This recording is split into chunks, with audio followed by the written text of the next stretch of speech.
Aí, dando continuidade aqui, o Matheus já colocou ali o capacitor. A gente vai fazer os termos finais, né? Conferir direitinho como é que tá. Está tudo ok. Tudo certinho, tudo ligadinho.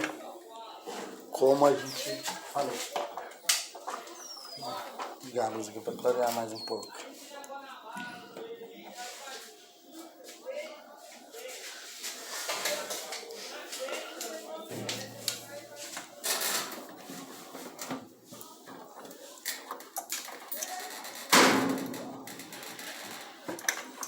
É isso aí, pessoal, a gente vai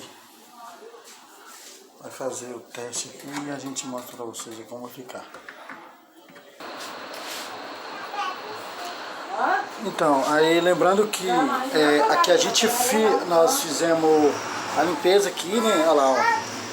Tá, o tambor tá sujo, tá, pessoal, mas ali, ó, a gente fez a limpeza em volta ali onde que onde colocou, na verdade, né, o retentor. É isso aí. Aí vamos fazer o teste aqui direitinho pra ver como vai funcionar. Vai lá, Matheus.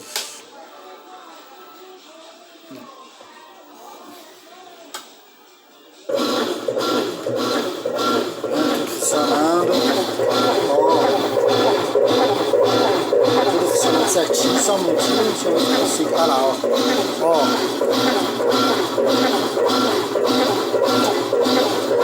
Ó. Tudo funcionando, belezinha. A gente vai ligar direitinho. Eu vou mostrar pra vocês.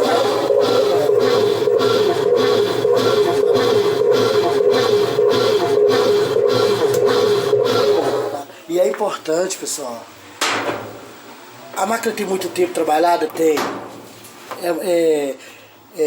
Então, quando a pessoa for substituir alguma peça para você pedir fazer uma limpeza geral, que essa aqui vai ser feita uma limpeza geral. A gente limpou por enquanto só onde coloca o retentor, mas ela vai ser feita a limpeza geral. E também é muito importante, se você gosta da sua máquina, quer ver sua máquina bem com um ano de vida melhor, o que você faz? Pede um técnico, pergunta o técnico quanto que é para fazer o orçamento, quanto fica para fazer a limpeza do cesto do tambor. Porque esse tambor, às vezes você, minha máquina não tá lavando roupa direito. Não, a máquina pode tá lavando roupa direito sim, porque a máquina lava. Porém, isso aqui, pessoal, ó, essa sujeira, ó, essa sujeira, quando cai água nela, sobe pra cima, pelo cesto. Aí agarra na máquina, não adianta, porque ela vai agitar, na hora que ela vai fazer o modo de agitação, aquela água suja vai misturar no meio da roupa, e não adianta, vai limpar mesmo não.